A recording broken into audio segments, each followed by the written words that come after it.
I'll be honest. I almost didn't go that day.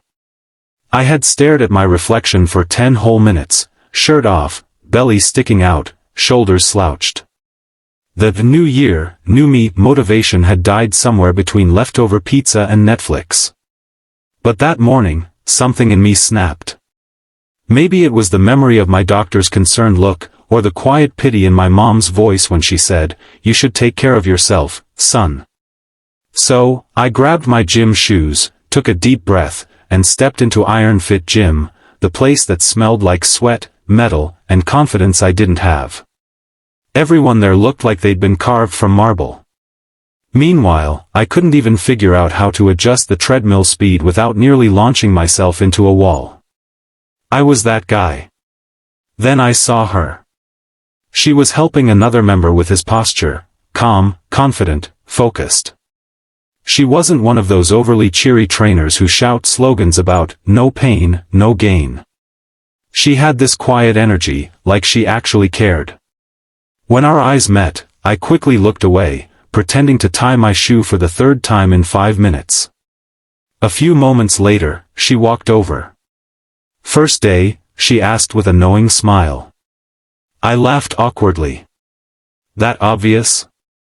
"Just a little," she said, setting down her clipboard. "Let's start with form before you hurt yourself." She guided me to the mirror, adjusting my shoulders as I tried to lift a pair of dumbbells that felt heavier than my self-esteem. Her hands were firm but gentle, her voice calm. "Relax your shoulders. Engage your core. Like this." I tried to focus on the movement, but my mind was racing, part embarrassment, part gratitude. She was close enough that I could smell her shampoo, something fresh and light, like green apples. And then, she said it. Softly, just under her breath. "Don't look at me like that." I froze. My heart dropped. She stepped back, eyes flicking up to the mirror.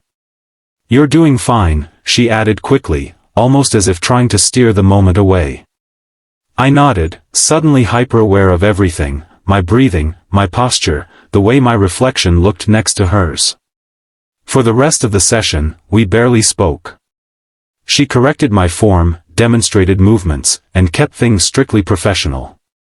But that sentence echoed in my mind all day. "Don't look at me like that." Was I being disrespectful? Did I cross a line without realizing it? The next morning, I almost skipped the gym out of embarrassment. But something made me go back. Maybe it was guilt. Maybe it was the quiet voice that said, "You owe yourself consistency." When I walked in, she was there again, this time stretching by the mats.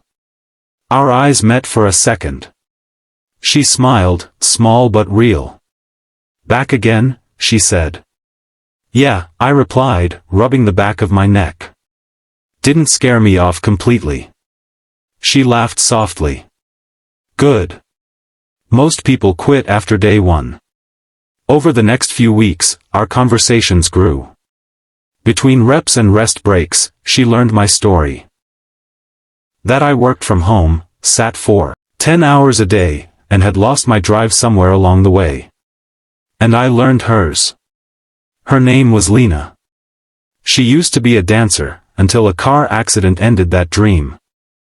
Training others helped her stay connected to movement, to discipline, to healing. One day, while helping me stretch after a tough session, she caught me watching her reflection in the mirror again, not with desire, but with admiration. She looked at me, then smiled softly. "Do you remember what I said that first day?" she asked. "Don't look at me like that," I replied quietly. She nodded. "I wasn't talking about you." "Not really." I frowned. "What do you mean?" She exhaled slowly, eyes fixed on the floor. "After my accident, I couldn't stand people's pity. The way they looked at me, like I was broken. When I caught your eyes in the mirror that day, it reminded me of those looks. But then, I realized yours wasn't pity. It was something else." She paused, searching for the right words. "It was hope. You were seeing the person you wanted to become." And somehow, I became part of that reflection. I didn't know what to say. For once, words didn't seem enough.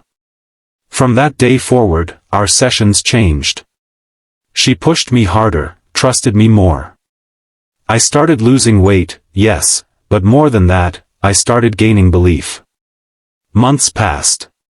One morning, as I finished my final set, she clapped her hands and grinned. "You did it. You've come so far." I looked at the mirror, the same one from day one, and barely recognized the person staring back. Stronger. Straighter. More alive. I turned to her. "You know, you changed my life." She smiled. "You did that yourself. I just helped you see it." Then, for the first time, I saw something in her eyes too, something healed. It's funny, how a gym, of all places, can become a space for second chances. She taught me that strength isn't just about muscles, it's about choosing to show up, even when you feel like disappearing. And every time I catch my reflection now, I remember her voice, not the warning, but the meaning behind it. Don't look at me like that. Because sometimes, the reflection looking back at you isn't someone else at all. It's who you're becoming. We never truly know how much a small act of kindness or understanding can change someone's story. Sometimes, a single moment of compassion can transform two lives, one rep, one word, one reflection at a time.